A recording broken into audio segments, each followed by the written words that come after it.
The old clock on the wall says it's 7 p.m. on this March 9th, 2020, and this is a regular meeting of the Dalton Select Board that I had called to order.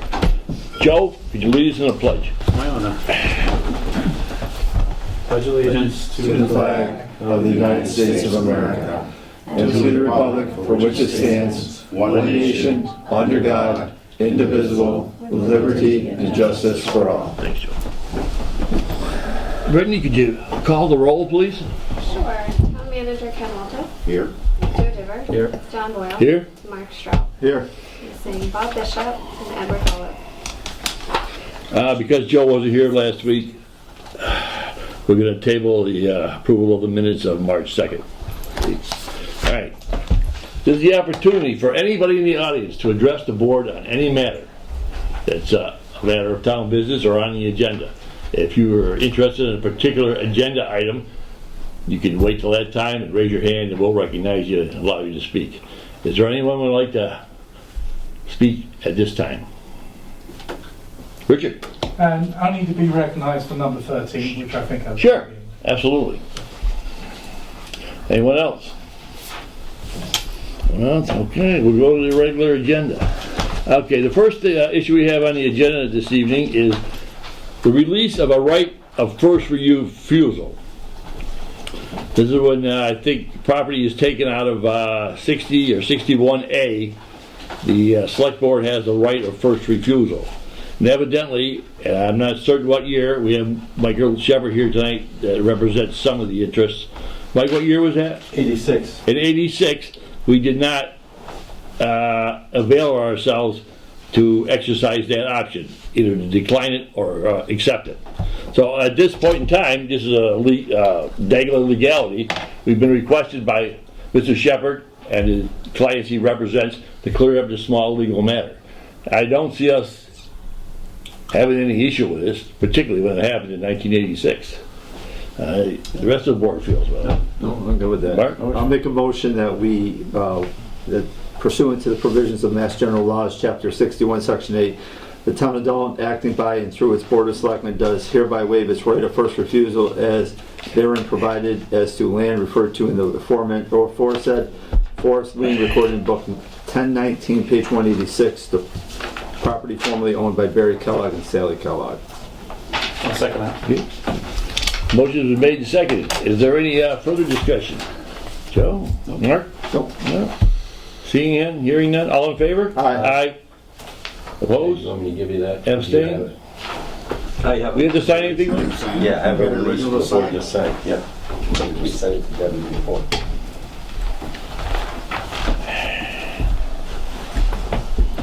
I'm going to sign first there. Yeah, go ahead, Joe.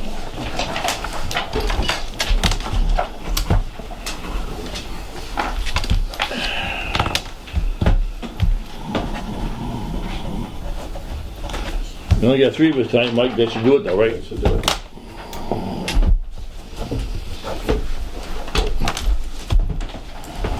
Take it in order.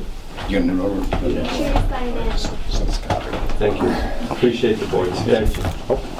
I've handled matters that have been late that never won 34 years. We have a little history.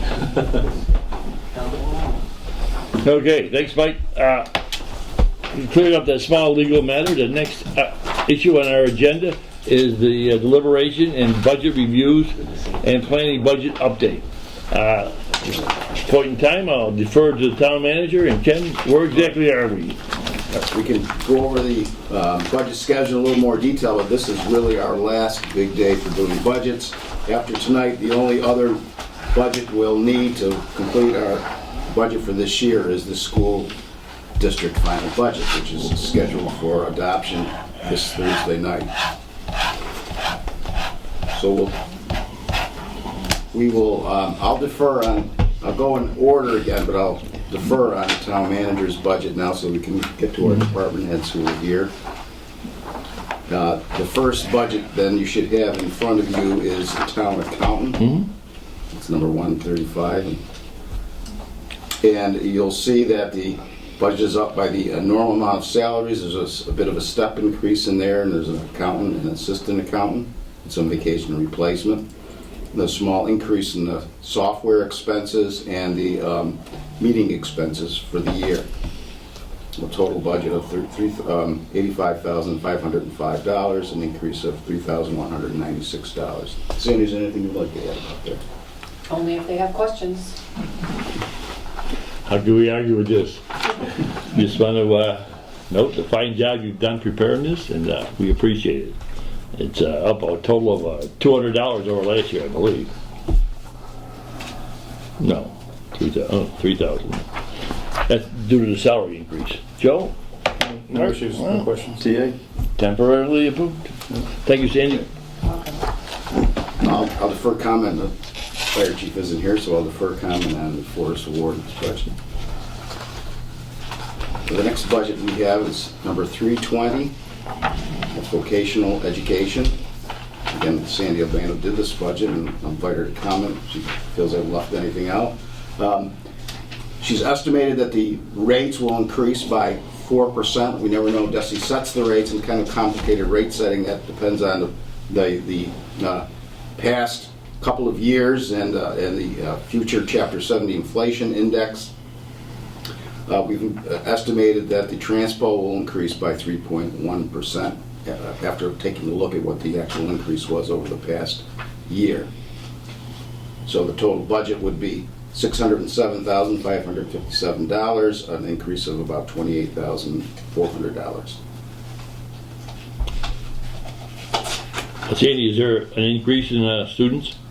Actually, the same amount of students as last year, with a 3-student increase just in case somebody else decides to come along.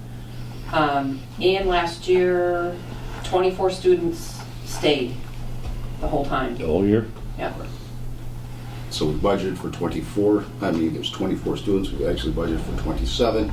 You can see over at the right our estimates of where those students will attend. Sandy, you may not have this, and I may have to ask the school board. How many students do we bring in, do you know? Does that? Into school choice? Yeah, it's our, I don't you have know, any idea. Okay, thank you. You're welcome. You mean for voc ed though? Is that what you mean? No, I mean coming in from Pittsfield that want to go to our fine Yeah, school. I don't have that information. All right, thank you. Sandy, where, just a rough approximation, where do most of the students go? Pittsfield to County, Smith, or McCann's? If you look at the top where the Yeah. tuition expenses are, Yeah. over to the right, Yes. you see the information as planned for next year. So the 15, out of 27, 15 go to McCann, Yeah. 10 to Smith, and only 2 to, Yes. wow, that's a surprising number. Yeah. The Well, programs at McCann and Smith, I think there is more of a majority, or more of a, what I want. They got electricity, they got The vocational. Yeah, they want vocational. us- We got a classes. kids want. Yeah. There's like 9 different ones at McCann. I'm not sure about Smith, but I think they have a couple extra, like, with horses and agriculture. yeah, and more stuff like that. agriculture things. Yeah. Well, we're mandated by state law to approve and pay this money. So That's right. There's nothing really here to Right. discuss. Yeah, Mark, for our Joe? for our children. Yeah. Right. Lots of vocational education. The next budget is number 424, that's streetlights. And if you look down at the bottom, you can see the significant reduction, and this budget was up to about over $90,000 in FY18 last year. And in 19, the actual was $55,000. We dropped it to $49,900 this year, and we're proposing another, which amounts to about a 17.5% increase based on the net metering. Now, what's happened with this budget, of course, is we bought the street lights, and that resulted in a significant reduction because we're no longer paying the lease costs. And then we installed LED street lights, which further reduced the amount of electricity being used, and now we're getting net metering credits against them. So it's become a very complex budget estimate, so we're being conservative here, not reducing it too much. Is net metering credits originate with the cow power? That's right. And it's Yeah. finally kicked in. I know you It's mentioned kicked in? it hadn't Yes. kicked in yet. Yeah, Good. yeah, so we're So finally. we're operational. And is everything that they promised? that's everything they've promised. They're very cooperative, and we're actually looking at reallocating the credits among our accounts to make sure we take advantage of all the net metering credits that are available. Mark, any? Joe? Dave? Okay. Another difficult budget that estimated Sandy did an excellent job was the transfer station. That's number 434. As you know, the big unknown with this is what it's going to cost us to get rid of our recyclables at the MRF. And that does not include at this time any estimate for the cost, and the town wouldn't be bearing those costs of the private haulers to get rid of recyclables. So what we have to factor in here that's new is the cost of tipping those recyclables at the MRF. In the past, we didn't have to pay anything to tip them at the MRF. In fact, we got money back. So the cost to tip those recyclables is $93 a ton. The average market value of the sale of those recyclables is about $20 a ton. So we've estimated, and we dump about 260 tons a year down there. So if you look down at line item 434-5294, down below, you'll see it's an $18,200 cost. And that's what we think it's going to cost to dump the recyclables right now. We didn't last year we had increased the budget by 3% in FY20, but as you probably know, we have a verbal agreement now with Casella, having taken over from Republic, to hold those prices, which they've honored. And we've not yet come to any, they've not given us any kind of estimate for the next fiscal year. So you'll see those expenses level funded for the coming fiscal year, except for the recycling services and the miscellaneous purchase services, which is the porta potty that we have to have up there, and then the road and trapping. That's all it consists of. And a little bit of extra money in there for the annual transfer station inspection. I get two questions on this one. Are we projecting any additional cost for that recycling service because of the new bylaw that goes into effect, I believe, July 1 for mandatory recycling by our residents, and that may increase the volume of recyclables going to the transfer station? It could increase it. No, we did not. We didn't estimate that. How do we address that when that does occur? Would we just kind of recycle the budget, or? We would have to probably, Joe, get a reserve fund transfer. Okay. And if we don't have enough money in our reserve fund, which the finance committee controls, we have to go to town meeting. Okay. Yeah. Good point, Joe. Actually, we probably have no way of knowing that how many people that have curbside pickup will all of a sudden decide it's more They could, yeah. It's a good point. worthwhile to go to town transfer station. Because our utilization of the transfers, if I recall the number correctly, it's 30% or somewhere around there. Maybe I'm thinking I'm wrong, but it's 30% of Around a residents. third of households. A third of households. Yeah. So now if you're increasing the recycling costs for curbside pickup, we don't know what the haulers are going to do yet. No, that's a big point. Right. We don't. They neither do the homeowner. I don't think they do either. Right, I'm sure. So I'm wondering if we should just address that up front, because even if we go to 45% of residents using transfer, our cost is going to go up. So, but if we have enough in the reserve fund to make a transfer, then that's okay too. And also, if any other line items do not get expended, they stay in their line item, but as long as the total expenditure budget doesn't run zero, you're able to use more on a line item Right. than We can overdraw It was that line item budgeted. as long as we don't go over the budget. Over the total budget. Yeah, But it's a good point. We just don't know. Yeah. And we could overrun that budget. And the second one is just that we're for Casella to bid on the deal. We are going to get competitive bids on that. Right? Oh, yes. Yeah. But I hope they'd give us an estimate. Yeah. Okay, thank you. Ken, just for the record, and to address the public here, seeing that Berkshire Hill doesn't cover our meetings anymore, I can't understand why, but on July 1st, homeowners and businesses will be mandatory recycling. That's right. By law. Of papers, Yeah. metals, and plastics. So how that's handled by the haulers is pretty much up to them. That's right. Whether they have separate bins or separate days, and then they, as you said, we have reached a tentative agreement where they will take it down to, for lack of a better word, Vicon. I forgot the new name. Right. Yeah. Yeah. So, yeah, we're still working on that, but that's the plan. All right, to you guys. Yeah.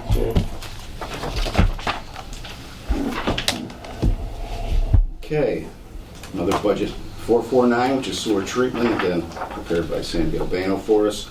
And the big estimate always is, what is the intergovernmental sewer agreement going to be? That's the last line item on that budget. And although we think it's going to be something a little bit less than the 950,000, maybe more in the order of 915,000, we didn't want to underestimate that budget. We also have some money in there, although our stormwater management expenses have been running below that number. That Sandy and I discussed and decided that we really shouldn't underestimate that as well, because we never know what the EPA is going to do with the stormwater permit. That's the permit to discharge our water into the stormwater system, and what they might require. Okay, what happened to Pittsfield going to spend approximately 73 million, then it was down to less than 60 million on repairs to their sewer treatment plant, which 10% would be passed on to us. Is that roughly still up in the air? No, they're moving ahead on it. One of the things the city had done in the past was to take money directly out of their enterprise funds, and so sometimes we'd see a big expenditure in here. You can see one year we spent $990,000, and that's because they didn't borrow for those expenses, they just paid the money, and then we got our share of the cost. So my understanding is that the city is going to borrow for this, and the preliminary borrowing was done through a special state program, and there's no interest cost. So the actual payment and they're only paying interest on it now, is my understanding. So the principal and interest payments are probably going to begin in a year or so, and then we'll see this increase, but not in the same way as we've seen it increase in the past. Do you think it'll be a long-term borrowing? So the impact could be felt not only now, but over future generations, which are going to be using this sewer system? Yeah, it's very long term. I forgot just exactly what this is going to do. Probably the longer the better. Yeah. Okay, thanks. Ken, one just quick question for me. Line 4495211, $712 for electricity. Yeah. Does these various conservation measures and cow power and credits and all these things, do they affect that bill? I don't think we have a net metering offset to that bill. We do. Oh, we do? Zero North Okay. Street. Yeah. Stand corrected. We do have that. Zero North Street. Their credits, because of the size of that account, Yeah, are small. sure. This is only, what, $60 a month? Yeah. 6 times No, 12? not even 60. Well, 6 times 12 is 720. I just Yeah. quick guess. So the credit would be small, but Like as you said, $200. it's going to be applied. These credits we have throughout The year. the years to different budgets to have electrical power. Right. And we don't have a full year's experience on those credits yet.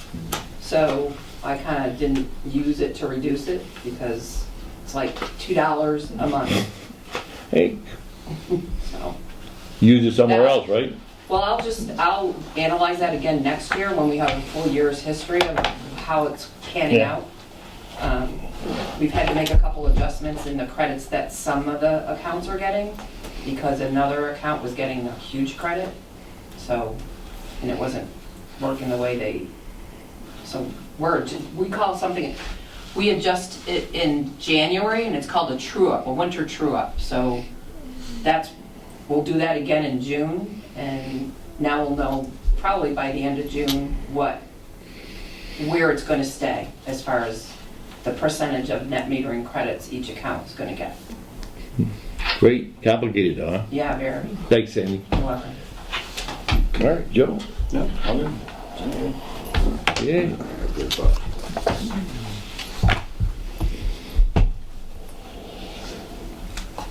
The next budget we have for you this evening is the Council on Aging. That's budget number 541. Kelly is here, folks from the Council on Aging. And you will see that the total budget, of course, is $154,717, composed of $113,497 in salaries and $41,220 in expenses. There's nothing unusual in this budget. simply you'll remember that we've allowed all of our employees formerly working 35 hours, the budget for 36 hours, that's incorporated into this budget as well. And then there's some step increases in there that you can see laid out.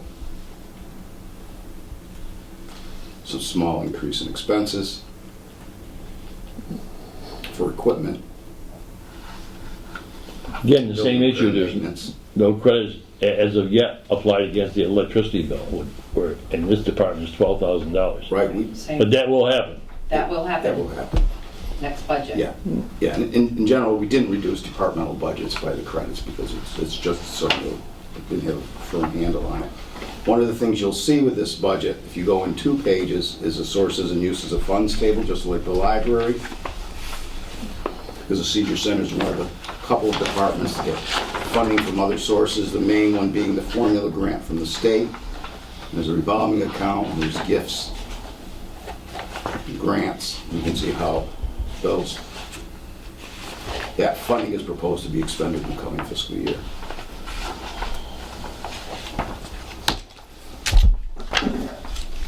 Park? Kelly, anything you'd like to add? Now, just that we haven't entered any service agreements with anybody this year, so we reduced that amount and moved some of the money into building repair and maintenance, because we have a building and maintenance supervisor who's quite vigilant on making sure that it's done quickly. So I want to have the money to pay for it. Can you talk a little bit about the capital request for the car? Oh, you got ahead of me, Joe. I'm ahead of you, sorry, Ken, sorry. Yeah, that's the one new, very new item we have this year. Kelly's been interested in supplementing our van transportation with a vehicle specifically for the senior center. She'll tell you how that she wrote a very nice piece here about how it worked, but I'll have her explain that to you. And I really put her through her paces on looking for a vehicle, and I think she's come up with a great vehicle for the use of the seniors. And why don't you explain what it is you'd like to do, Kelly? Well, what we're looking at is a Transit Connect. So it's almost like an airport shuttle, but it's getting more and more complicated to provide transportation services within the community. We only have the one vehicle, and because people's doctor's appointments and their appointments are like all over the place. They may be in Dalton, they may be on one end of Pittsfield or the other end of Pittsfield, and everybody needs to go at the same time. So it's getting really complicated, particularly around the lunches, because we are a meal site for seniors, and a lot of seniors, it's the only meal they get a day, or their main meal they get a day. And more and more, we're finding that staff have to go out in their own vehicle and pick people up. So we're not even sure what the liability is around that.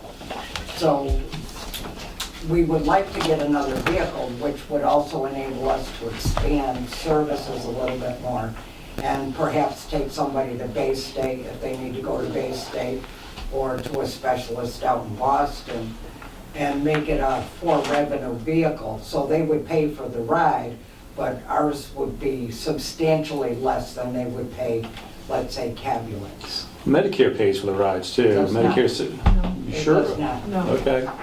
It only, All right. if you are in end stages of renal disease, it'll pay for your transportation. That's it. I'll connect with you offline because I think there are some changes that have occurred. But anyways, separate story. But the van, for the $35,000 cost, the one thing I'd suggest is that, or maybe we looked into it already, is look at sponsorships for the cost of the van. To have them offset and get 2 vans and have the sponsors pay for 50% of both. Well, we have a Council on Aging van, which is owned by VRTA Yeah, okay, already, so that one's operating. right, This one would be to supplement that one. right. But at a cost of $35,000, it's pretty significant. Well, significant vehicle. Right, that's what I'm suggesting. Is there a way to have sponsors offset that cost? Johnson Ford, Bedard. We're an age-friendly community. Yeah. It would be great to have their logo on the van Yeah. to offset the cost. You know, when we went to look at it, Mr. Johnson was there.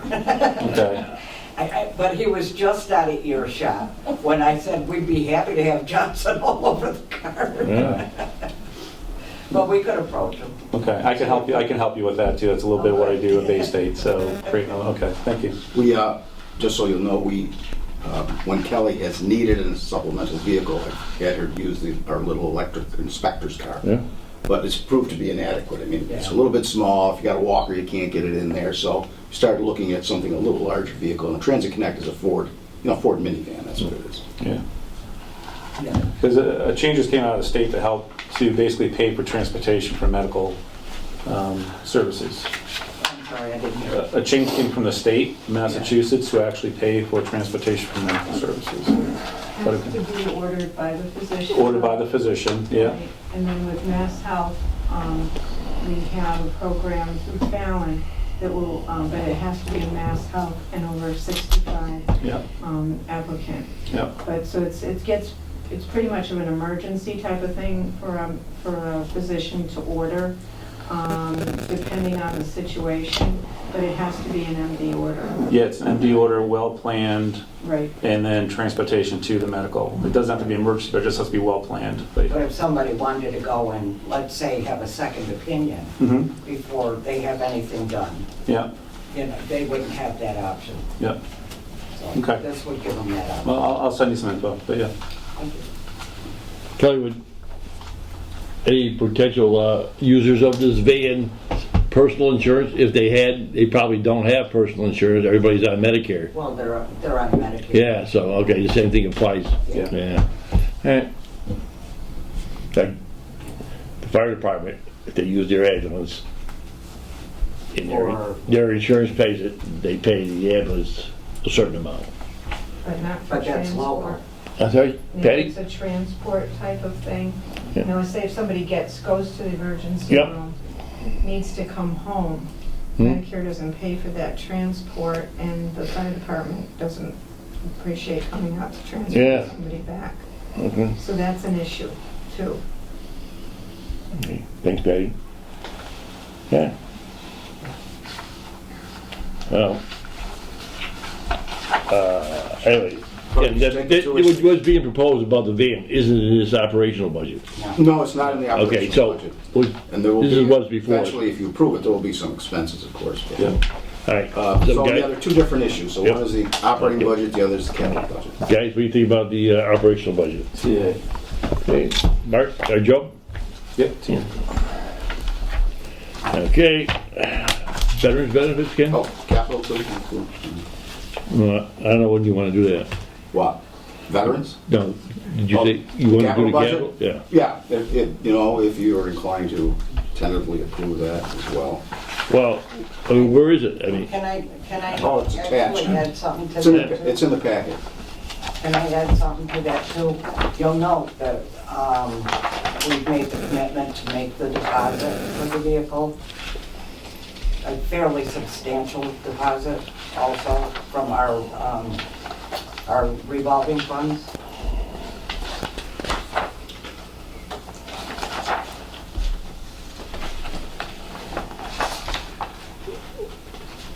Not to be a nitpicker on this, and I don't intend to be, but sometimes when we shop outside of Berkshire County, we get better rates, better pricing. Actually, we got a better price in Berkshire County You should.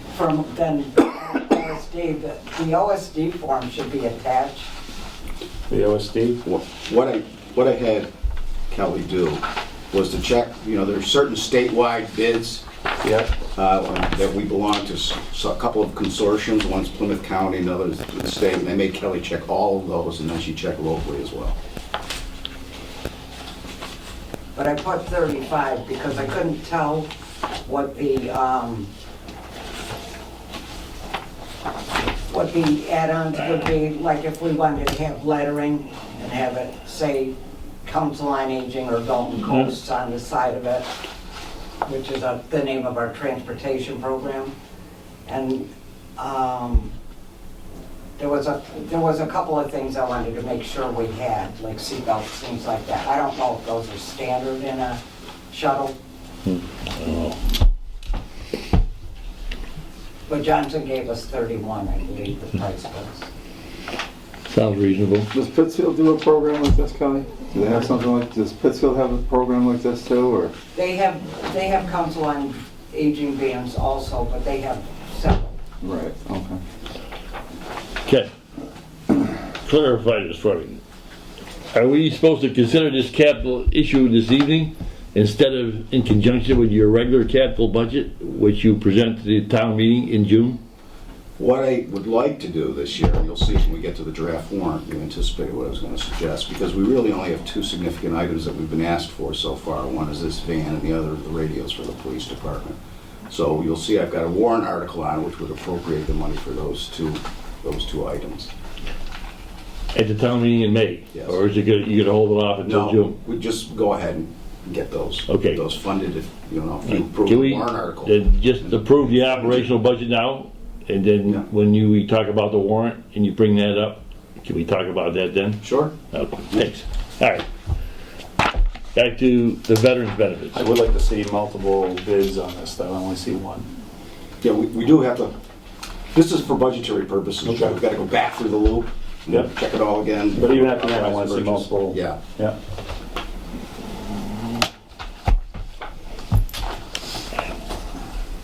Okay, veterans benefits. You'll see the only increase requested is for the Veterans Service Officer. That's our intermunicipal agreement with the City of North Adams. We've got the attachment that came from the City of North Adams here, and that's our actual share of the cost. And that includes the Veteran Service Officer and the Administrative Services. There's an administrative assistant who also works on this. That's included in the $12,004. Yeah. Yeah, the whole ball of wax. That's, Okay. yeah, that's everything. That's the Veteran Services Officer, the Administrative Assistant, and the share of, pension and health care and all the fringe benefits. Joe? Mark? Okay. Oh, hold on here. Let me just look at this real quick. So with this, and I know it's the intermunicipal agreement, Yeah. we get 5 hours a week on this? We have, yes, 1 day a week, but any of our veterans at any time can go to Yeah. Williamstown, Adams, North Adams to get services, can call in up there, so there's services 5 days a week. Okay. Plus you can call him too. We get his phone number if there's something extraordinary. Right, Call him at you home. can call them, yeah. So that's the advantage of this, is that we have services 5 days a week, but only 1 day here in Town Hall. Split between the Town Hall and the Senior Center. Okay. Yeah. Maturing debt and interest. Okay, we jumped over, we'll hold Berkshire Regional Planning Commission, that's 591. And now we're at 710, maturing debt and interest. Budget, Sandy, Dawn, and I have worked on. And I think it was last year or the year before, for the first time, we've actually divided this into 3 parts. One is for this funded in different ways. Sewers and drains is one of them, and that budget will be $111,639. Actually a decrease because we've been paying off some of the debt and we don't have new debt proposed to come on here. The second part is maturing debt and interest generally for those items that are funded under the levy limit. And you can see that number is $238,006, an increase of $45,000. And one of the changes of the old site improvements to where old Dalton High was, that's not a debt excluded portion of the debt that we issued. So there's principal and interest payments there. That really constitutes the increase.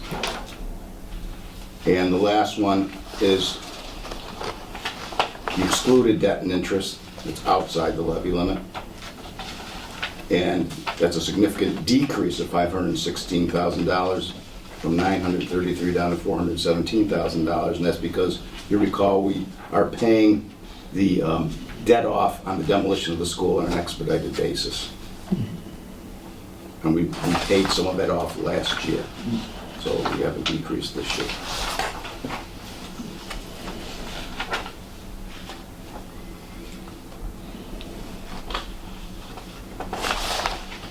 I don't see any issues.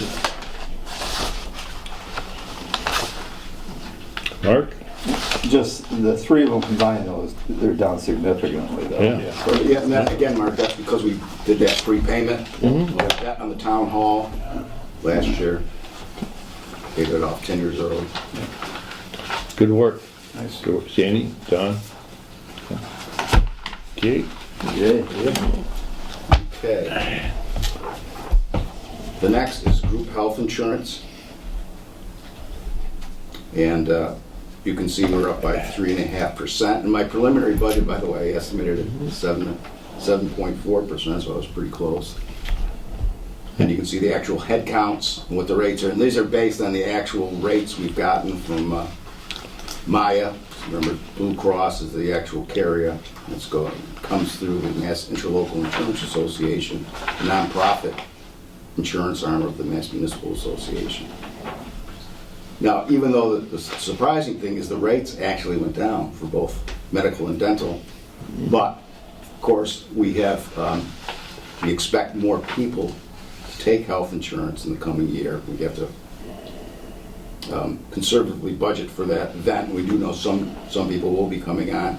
We always estimate a few others may come on, and so that results in the increase that you see there of $26,000 overall from last year.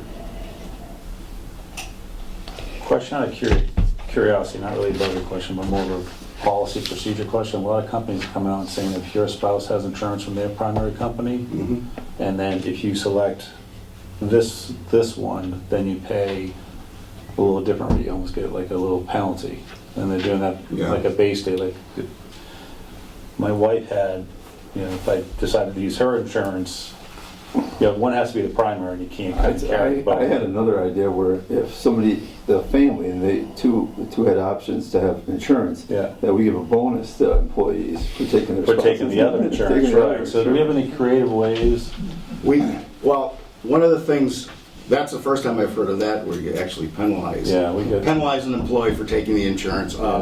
There's always been discussion about giving people a bonus for not taking the insurance, but at least I've always felt that if you're getting a better deal elsewhere and you take it, God bless you. Why pay you to not to take it? Let me rephrase. It's actually if your spouse has employment and has the option for insurance, that if they don't take it, then you end up getting that penalty if they end up carrying yours. So, but just I see a lot of creativity. That's the first time I've heard that. Yeah. And of course, remember these also involve labor negotiations. These are written into contracts, so it's not something we can change overnight. Yeah. Take it down the road. Hey, what do you think, guys? Yeah. See you. Okay. We'll go backwards for a minute. 591 is the Berkshire Regional Planning Commission.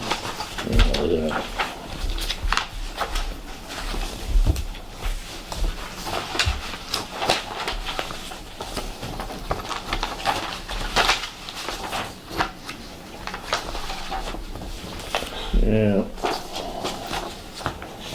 I don't have that one, but Here, I've got one here.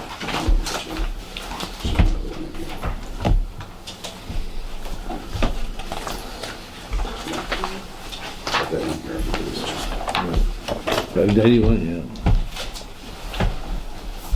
It's actually down, it's up slightly, 135,000. huh? Okay, I was looking at it backwards. Okay, we've $200. there's an annual assessment, a per capita assessment, and you can see how that assessment works. And strictly speaking, legally, we don't need to budget this because it's an assessment, but we always have traditionally. And in the last several years, probably half a dozen years, we've been adding some amount of money in for technical assistance. Planning Commission is often very helpful with projects we've been working on. The latest is the open space plan. We're going to use that technical assistance money to redo our open space plan.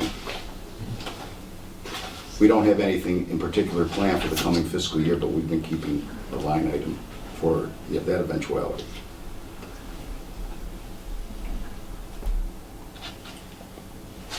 This is based on the population, Ken, right? Yes, the annual assessment is based on population. You can see 6756. If that goes down, our assessment goes down? if the population goes down, Yeah. maybe they raise the Raise the rate. rates, Yeah. you know. Anyway, so the assessment, we owe the money, right? Population has been going down. The rates haven't really gone Yeah. down. I'll say, guys? Yeah. Alright. We have one there from, the fire department, Ken. Well, forest warden. Yeah, I think, well, I do. Yeah, that's very, I think we can tentatively approve that, yeah, because it's the same figures it was the year before. right. For the, what, forest warden? That's for the forest warden. Yeah. And that's our fire chief is the forest warden, and we've simply increased the stipend by 2%. He asked for no changes in the expenses. Total budget of $37.72. Okay. So, town manager? Last one's the town management budget, and there is a new, well, it's an old item, but it's a new item this year we brought back. So since Sarah Franklin retired, we've had no assistant for our administrative assistant. Years ago we did. We had an interdepartmental clerk, which we eliminated during the Great Recession. And in years gone by, the assistant town treasurer was also an interdepartmental clerk and could allocate her time to various departments, and sometimes to our department, mostly to the accountant's department. So given the treasurer's duties, we increased the time for the assistant treasurer to be wholly devoted to the treasurer's office and all those duties, and we created an assistant accountant's position of 16 hours a week. That was maybe 5 years ago. This year I'm proposing that we bring back the assistant treasurer with interdepartmental clerk. So it's the same job we've had for a number of years, but it's interdepartmental clerk combined with the assistant accountant's position and not the assistant treasurer. And that assistant, the interdepartmental clerk would work in our office for 1 day a week. So the total amount of hours would be increased from 16 to 24 hours a week. Thereby making her eligible, him or her eligible for the benefit, Yes, fringe benefit package. That's right. So there'll be some vacation replacement as well. Expenses are level. Total expenses would be up by $10,000, and that's in the salary category. And there's not only the interdepartmental clerk, but there's also a step increase and the 2% increases for all the staff.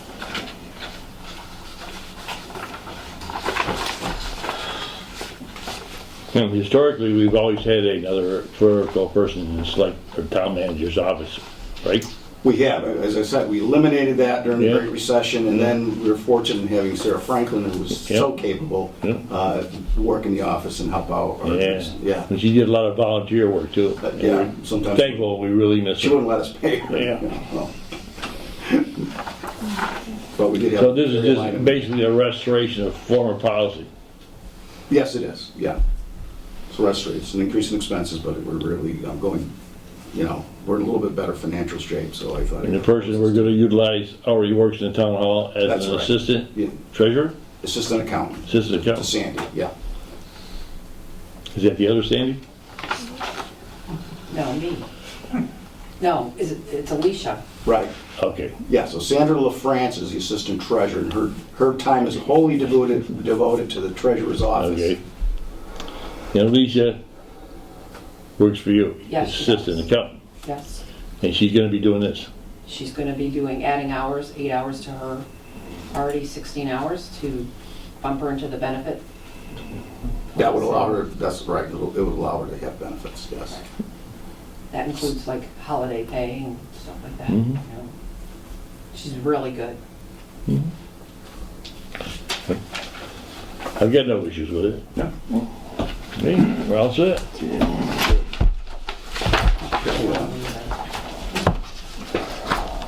All right. Is that it on the operational budgets, Ken? That's it on the operational budgets. All right. Again, this is the last big week for town budgets.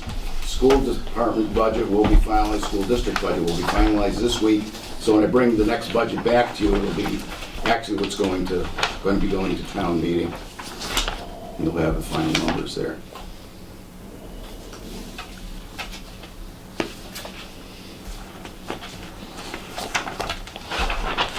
And when is the school committee gonna finalize that budget? Thursday. Thursday? Yeah. And so you're gonna bring it to us Monday?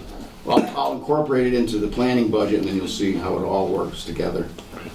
Yeah, next time I give you a copy. What's your initial observations of the percentage? Increase? Yeah. It's gonna be, but really depending, I mean, the school district budget really drives our budget. Of course. So right now, if they don't reduce their budget, we're looking at a 10% tax increase overall. About $400 to the average homeowner.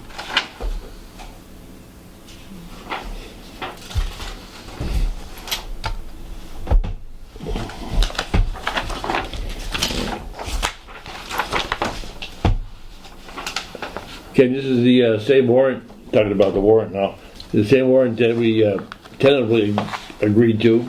Yes, it is, with some changes. Yeah, so should we just go through the changes? We can just go through the Or you changes. want to go through the unless- whole thing for the benefit of the public? Unless anybody has any questions. No. I mean, I can go through the whole thing, Mr. Chairman. No, if we just go through the changes, I think, unless I did this in, someone has to talk about something specific. yeah, I'll go through the changes, and if anybody has any questions on any particular proposed article, we'll talk about it. So, I did this in strike-through mode, so that you could see the changes, except warrant Article 2 shows some strike-throughs, but that's the way town council laid this out, so the public could see what was being changed. So you can safely ignore that for now, and you can turn the page and go to what had been proposed as Article number 3, which is to vote to approve the creation of 2 historic districts. Again, I didn't see any legal requirement to actually have town meeting vote on creating historic districts. And I did get in touch, one of your requests to me was to get in touch with the Historic Commission to come in and discuss this further. Louisa Horth is out of town, she's not here right now, but I also let George White know, but I had not had a response. So I'm suggesting that we take this off. We could always take it up in June if we find out that we need to. Okay. So if we don't take it up at town meeting, how do we do it? It may simply be, they may be, I don't know how they vote, I think they may be able to vote on the districts. We may have to put an item in the budget for a consultant to create historic districts. And that's my recollection of what we did before, but it was many years ago. And they being the Historical Commission, Yeah. they have the authority to vote a historical district in town? I Without the- don't want to say that definitively because I just couldn't find it in the law when I looked. Interesting. It's different from a historic district commission. So the historic district commission has a lot of authority to regulate what gets done in a particular district. Historic district merely sets out a portion of the town that is considered to be historic. It's a cluster of buildings that are considered to be historic in one place. And it's not the same thing as a historic district commission, which can regulate, what you do to your house, the colors you paint and so forth. I think the board would like to know a lot more about this, and so would the citizens in town, because they're concerned about encroachment and are you going to be restricted from painting your house a certain color and things like that. I think the Historical Commission, if in fact they have the authority to adapt these historic districts, should hold public hearings or informational things or meet with the businessmen community and so forth, and try to inform the populace of exactly what this is entail. So if it does require a town meeting vote, it does require an appropriation, since we have insufficient information right now, we've got to finalize the warrant, is my recommendation is to delete this Okay. warrant article. Yeah, consider it deleted. You already crossed it out, right? So, Yeah, I'm does sure. 5, everything else go, 5 go back to being 4? So, yeah, then I'll. Okay, you gotta renumber, We'll get it okay. renumbered. Yeah, we'll get it renumbered.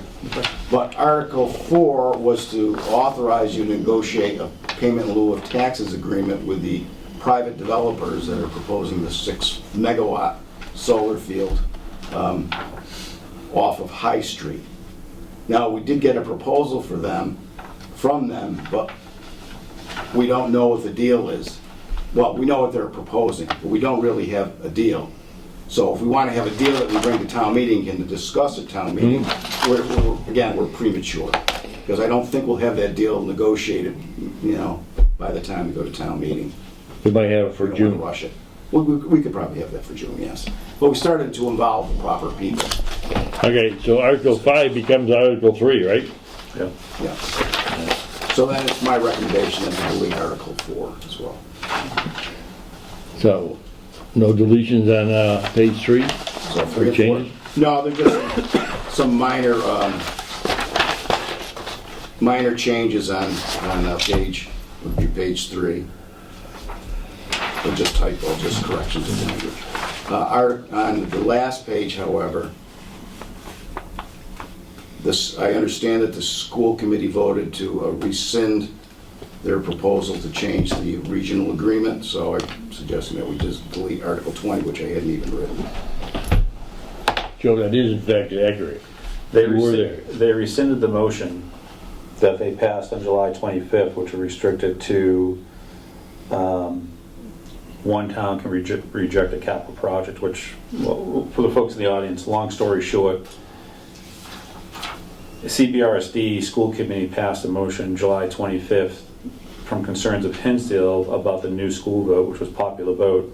The argument was that the district has never used popular vote, it's used a town-by-town vote. That's actually not specified in the regional agreement. The only options they have by state law is popular vote, or the other option, which allows any town, any one-member town, to reject a capital project. That's why they went popular vote. Regional agreement has been updated since January 1997. I'm now asking the chairwoman of the school committee to update the agreement with the appropriate language of the state law, which would only be popular vote, because it doesn't make sense to let any one town reject a capital project. The 7-town advisory committee did meet, and there's a recommendation on the table from members of that group, which includes a representative from every town, to have our state reps change the state law. Even if they go down that road, it's going to take about 3 years to make the changes happen and stick.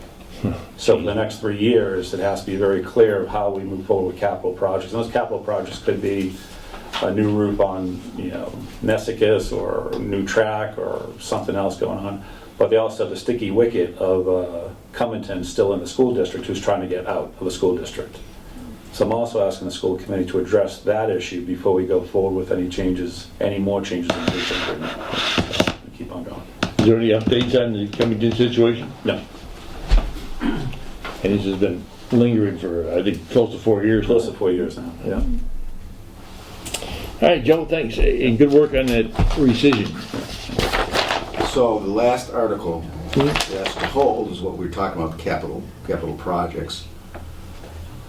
So this would appropriate money from the capital stabilization fund to pay for, right now it's just the radios that you approve for the police department, and if you approve the van for the council on aging, that would be the second appropriation.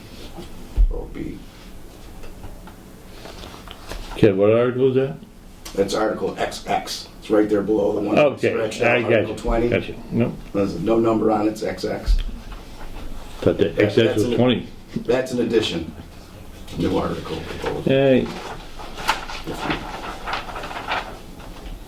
so, if we're gonna do the capital budget at the annual town meeting, Wouldn't be the whole there's probably more coming. It's always difficult this time of year for the highway department to get requests together, but there may not be. We'll just have to see, but I thought as long as we had these two, if you approve this, you've already approved the police radios, if you approve the second one, then we'll just put them on this town meeting. Otherwise, it can be deferred, and it's your pleasure. so you still intend to have a capital outlay budget at the end of Yeah, June? my guess, because we always have this year-ending business, so we'll have to have a meeting, even if it's only a brief meeting, to take care of year-end items like the Chapter 90 appropriation. That's not final yet, that kind of thing. Legal hazards. Anybody got any questions? And the last item that I've stricken, you'll see at the very bottom, since if no one has suggested any ballot questions, I've just stricken that off. It was a placeholder in the first draft.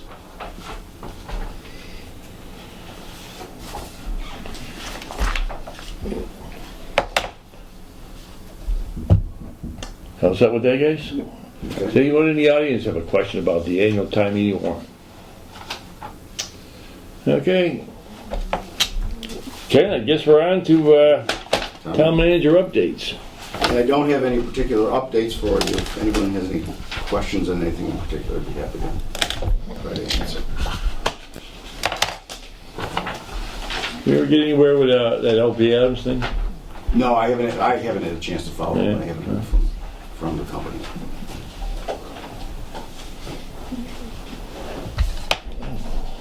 Guys got any questions for Ken? Got anything that's in progress? Remarks to the select board. Go, Mark. Well, I just made mine on the school committee. So Yeah. I kinda, yeah.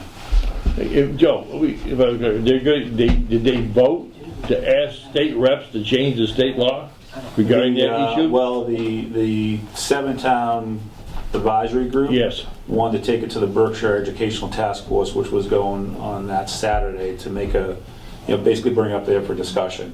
There has been no formal request to the reps yet. So That would definitely be opposed to that. Yeah. But anyway, hey, we're in a good spot now. yeah. Mark, anything? Good. No. Okay, guys, items for future agendas. What do we want to see?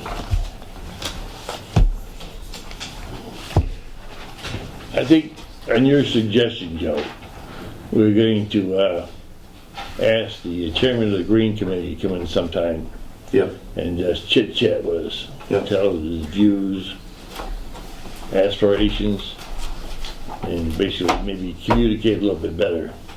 Us with them and them with us. And trying to coordinate where they should kind of fall within the whole structure of from advisory too, because they are doing great work. When Bob gets back, which will be next week, Yeah. I will suggest that sometime in I think he was looking at early April. early April. Yeah. Yep. Get down to his budgeting. Yeah. Yep. Okay. You hadn't forgotten about that. Yeah. Mark, Ken's looking into the train thing. Yeah.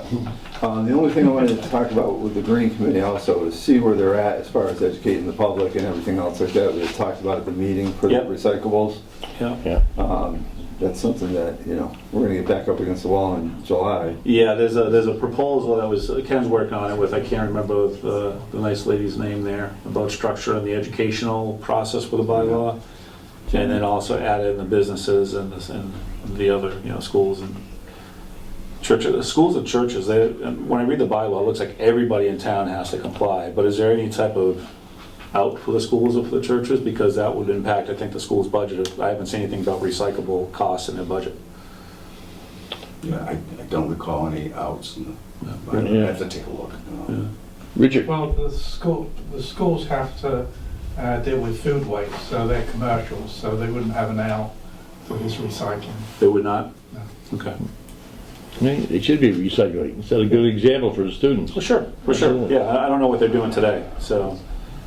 So, it's coming, July 1st. Yeah. Good, Mark, I'll forward you that letter that was Okay. structured, or the plan, I should say, it's probably a plan. And I think we got a grant for an education person on the task. Anything else, guys? I'll read the announcements. Announcements. The town clerk would like to remind Dalton residents that dog licenses were due on January 1st, 2020.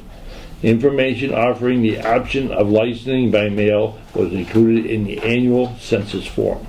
Send the proper fees, proof of spaying or neutering, and rabies documentation. These documents and fees can also be placed in the drop box on South Carson Avenue in front of the town hall. A $10 late fee is being charged as of February 1st, 2020. So owners of unlicensed dogs after that date must remember to add an additional $10 to the licensing check. A $50 failure to license fine will also be imposed on as of April 1st, 2020 for those owners whose dogs remain unlicensed.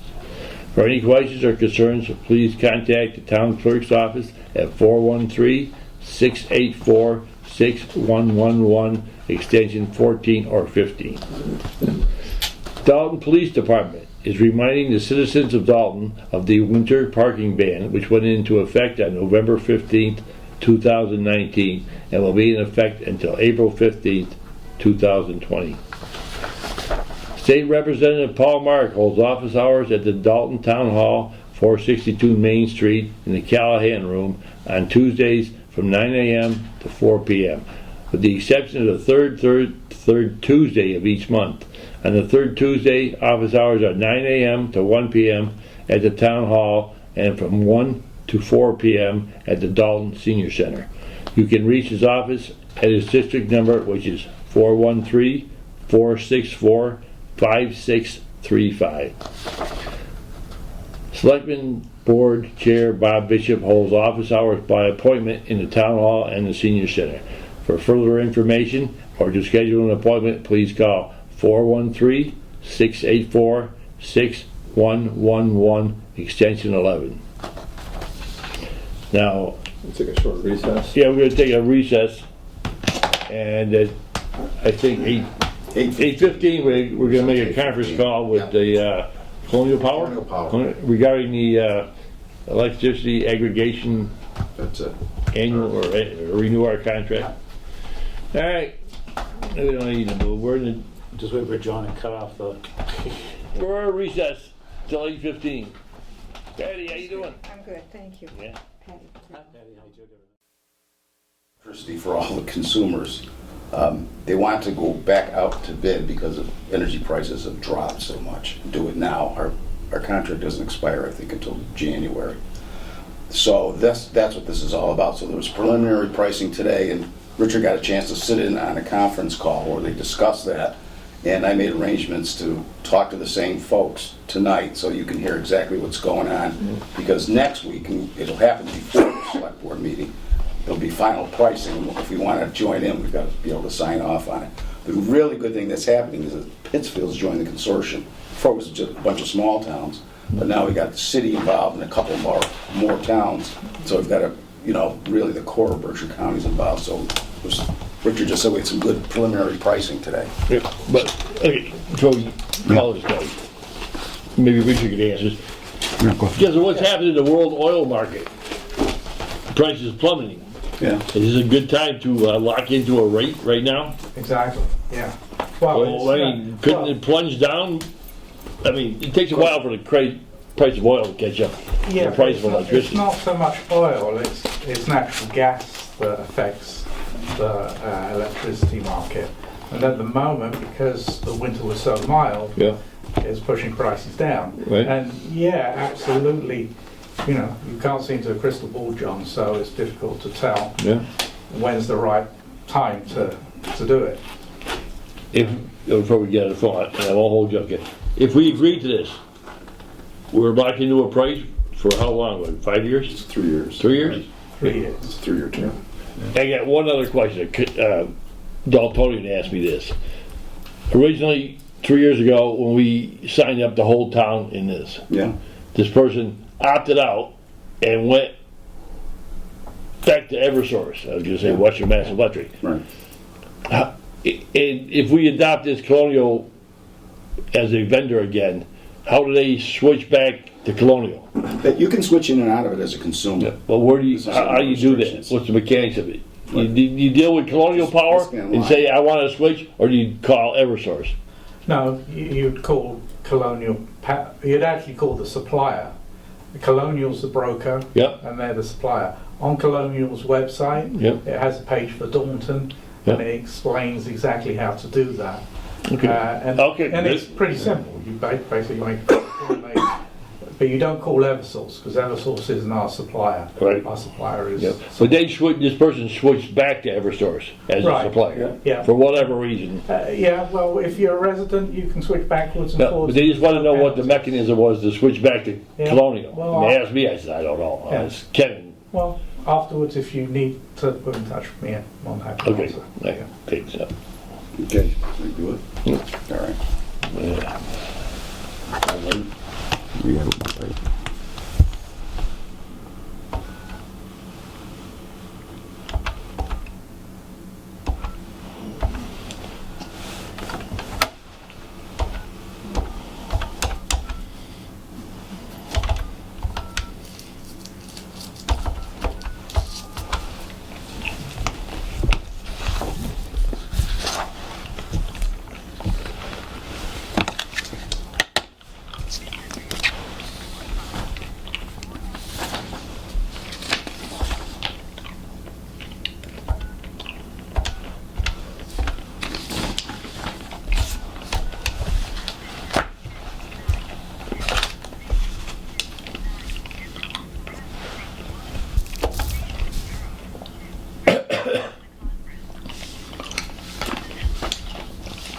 Ken Walto. Good evening. I'm going to put you on speakerphone here. Thanks. Thank you. Is this Mark? It is. I'm here with Denise Allen, Stuart Ormsby from Colonial Power. Okay, Mark. Thank you for taking the time to speak with us. I have the select board here of John Boyle, Mark Strout, Joe Diver, and myself, and some members of the audience. Richard Hall, who I think was in on the conference call today, was on our Green Committee. So go ahead. I'm the one, Ken. Bob is also on the line. Okay. Oh, Bob, you're on. Okay, great. Yes, I am. Oh, good. Glad you could join us. So, Mr. Walter, was Richard able to bring anyone up to speed, or were you able to share any of the numbers with the select board, or? No, I wanted to make sure that we could level set. Why don't you go through that, Mark? Because Richard briefed me. We had a brief recess here, and he spoke with me, but we didn't get a chance to speak with the board. Okay. So today we got indicative pricing. That's nothing more than a sample pricing. Showed everyone the prices. The prices for which was part of the Wamiko pricing were slightly lower. It was about I'll call it a price of like 9.4 for 36 months. And the national grid pricing was around 9.7 or so. Maybe yours was 9.3. Somewhere in the middle is going to be that pricing. I think you were 9.2, 9 something, and they were like 9.6 or 9.5. Going to be around 9.4 if everyone went together. Pittsfield, being the largest part of Wamiko, was going to have a discussion with the leaders. We're not sure. Meeting Mike Finalis out of North Adams, going to discuss whether if we were able to go together. So that would mean you might have to slightly come up a mill to drive down there, price a mill, and everyone would pay the same price for the same product. We thought the call went very well today. Pricing is extremely low right now. We're at around 6-year low. I don't know if anyone saw the oil markets are way off, which is, believe it or not, it's a natural gas. A lot of conditions are nothing more than a byproduct. When they're drilling for oil, natural gas is nothing but a byproduct. We expect natural gas markets to stay low at least for the next week or two to receive some of this favorable pricing. So from your standpoint, the town's decision was, what exactly did they want to do with it? What products did they want to do? How long did they want to do them? And as long as we all chose the same supplier and the same term, you could choose your own products. So right now the discussion sat that they were moving towards like a mass class 1, 5% more. Mass class 1s would be the standard product. Maybe offer a standard product to opt down, or maybe even a 50 or a 100% mass class 1 product that would allow people to opt up to that. Again, that decision was not made in stone. They didn't ask to remove any products. Everyone still wanted to see all the products and all the terms. But the biggest thing is that everyone could make sure that we had a signatory for next Monday the 16th, so that could be signed off on and executed, and the winning supplier could set their edge. Today, and I don't know that you have that in front of them, but the low supplier was Dynergy on the 36-month term. They have been a low supplier as of late for Muni Ag. It's picked up probably somewhere around 75 or 80% of Colonial's load over the last 6 to 8 months. That's kind of the shorter version of what went on today. I'm more than happy to answer any questions, concerns, or issues anyone might have from a pricing perspective or any other useful aggregation perspective. But the consensus was everyone was trying to go together. Yeah, and Richard was explaining that to me. Maybe quickly, Mark, you could explain what the Class 1 RECs are, so everybody at the table here can understand it. 100%, no problem. So a mass Class 1 1 rec is a renewable energy resource that was built after 1997. Normally in Massachusetts, but as long as it was in ISO New England, it could qualify as a Mass Class 1. But it's just a windmill. Most of the solar goes under SREC or 1, 2, or SMART. So it's normally something that was built after. So most of it is wind that's out there, but it could be anaerobic digester or geothermal as well. Could all qualify as a Mass Class 1 renewable certificate or a REC. I think one of the important things maybe to discuss, as Richard was telling me, was that even with these Class 1 RECs, the base price is going to be, it's going to be a greener product, but it's going to be cheaper than we're paying now. Is that right? That's 100% correct. So coming off the current rate of the 10,708, coming down almost, for you, you're probably looking at somewhere in the range of a 10% discount on price, 36 months below 10, locking in that rate. It wouldn't start for you until January of 2021. But think of it this way, normally going into the winter, prices rise in ISO New England. You're going to be able to deliver the residents and businesses of Dalton a 10% discount for the next, certainly from the current aggregation rate to the next aggregation rate. And I would expect clearly the basic service rate, we do not see that being below 10 this winter. Richard, do you have anything from sitting in this afternoon to tell us? No, I think Mark's covered it. Well, I think what the consensus was to make our product slightly greener across all the towns, and that's what this would do by doing the 5%. But at the same time, making sure there was a reduction from the current pricing that everyone is paying, so that it balanced the two. Because as a green community, it makes sense to try and help through the SREC 1 program, the REC program, to help new solar fields, aerobic digesters, and that's what this program does. So I think it's a good balance. The other key thing is that because Pittsfield is adding in their load, so to speak, it's very important that we try and work with Pittsfield to make sure that their customers are happy, and I think that's why this would make a lot of sense. And then if we wanted to add an opt-in product after that, then that can be done later. And again, it may be looking at a product that puts it around the price of what everyone is paying now, and you'd only opt into that, you wouldn't have to opt out, so you would be at the base rate. I think that covers it, does it, Mark? It does, and Richard, I neglected to mention, and I want to say thank you.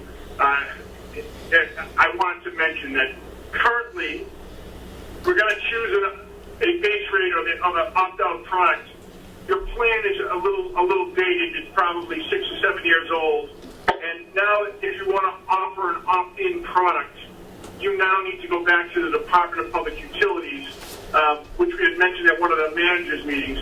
So what we're hoping to be able to do is pick the opt-in product, then file with the department. But by the time that your load becomes live, or that new pricing becomes live, we have an approval of that, and the let's just say the Department of Public Utilities didn't issue an order by, I'm making this at the January timeframe when the rate is due. I mean, when the old rate comes up, all we would do is we would offer that product once approved. So say they approved it by next March. In March, that opt-in product would become available for the citizens of Dalton, businesses and citizens. And is the opt-in product, Mark, the new base rate that we saw today, or is that the other greener options that people might want to choose? So, Mr. Walpole, think of it this way: you can choose whatever you want for your base product. Your base product could be that 5% more Mass Class 1s that Richard was talking about, or it could be the standard product.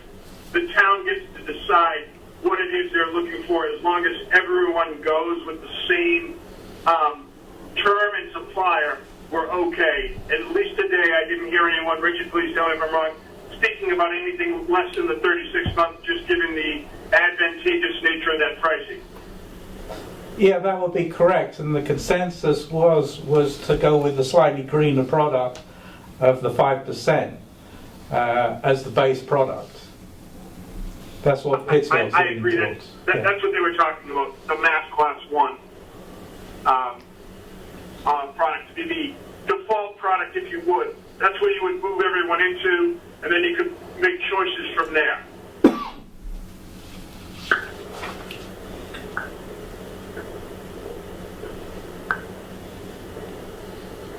So, Mark, will Colonial be helping us to amend our plan with the DPU? That's exactly correct. So Okay. we had just filed some other plans, just so that you know. Colonial will be filing the plan on behalf of Dalton. We're just waiting to get back. So Beckett was one of the communities in the Berkshires. With the Franklin County communities, we sent that in for a compliance filing. Once that's okay, Denise will create aggregation plans for all the Berkshire communities. We'll deliver them to the town administrators and town managers. We'll just need to hang those plans for 3 weeks or 15 days, and then the select boards will then approve them. Once approved, we're done with the local process. We'll move on to the DOER and DPU, but Colonial will handle all of that for each of the individual towns, Mr. Walter. Thanks, Mark.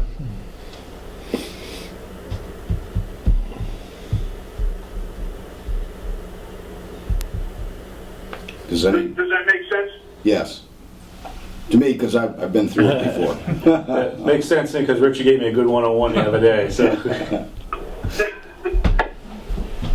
Bob, do you have your questions answered, any of them? Yes, I've been reading Richard's emails, and yes, I totally agree with the approach you guys are taking.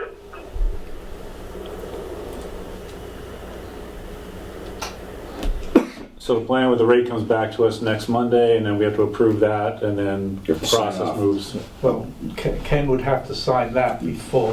Oh, before the... Yeah, that's why it was so important to talk tonight. Sure. The rate's going to be coming in tomorrow, Monday afternoon next week. So we have to vote to authorize yourself to sign the appropriate agreement, Yes, if you'd like me to sign. based on what we Yeah. just discussed. I won't try to repeat it. Yeah.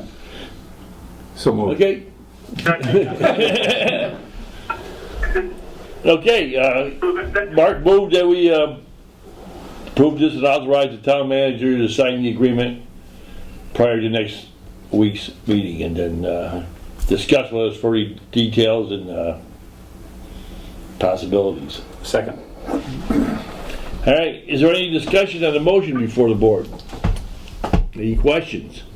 Okay. One other thing, I just want to let Sure. Bob, since you're joining us by phone, we have a quorum, you can vote as well. Whoa, Okay, ready, Bob? I'm ready if I can. Okay. Roll call because he's on the phone? Or? Yeah. Yeah. I don't know how that works. Okay, all in favor? Aye. Aye. Hi. Aye. Okay. It's unanimous. Any nays? No. Any abstentions? No. Hearing none, seeing none, the motion is approved. And Rich, I'd like to thank you for the education you provided us in the Yeah, process. very It's been knowledgeable. Very helpful, and Ken, all the great work that you've done Yeah. this. And Hey, we've been very happy with Colonial Power the last 3 years. Yeah. I never heard any complaints. Mark, is there any unhappiness in the town of Dalton with your organization by way of opting out? No, it's been very quiet, sir. We haven't heard much news in probably Okay. 2 years. Things have been quiet, and I expect them to stay that way. Just because you're bringing a reduction, you're actually using Yeah. aggregation to your advantage. You're purchasing energy kind of at all-time lows that will, I believe, that will deliver the benefit for years to come for the community.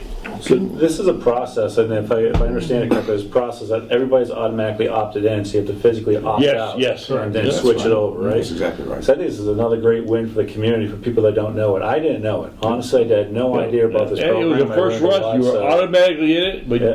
with the great lengths to stress that you did have the option to opt out, which is relatively easy. Just call Eversource, I guess. Yeah, but it's a tremendous value. Yes. When you look at the It is. details, so Yeah. that's great.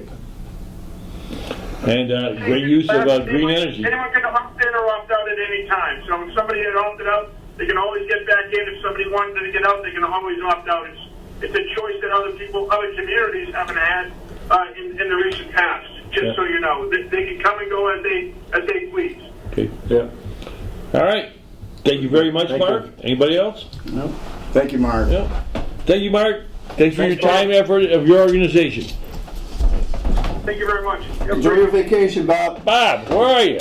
I'm down to South Carolina. Oh, man. Should have been here today. It was 70. Yeah, it's nothing down here. Yeah. Take the alligators and dolphins. All right. See you next week. Thanks, Bob. Do better. Yep. Bye-bye. All right. Night. I was just waiting for a crack of a beer or something. Yeah. Well, it looks as though we've completed our business. So Make a entertain a motion to motion. adjourn. Second.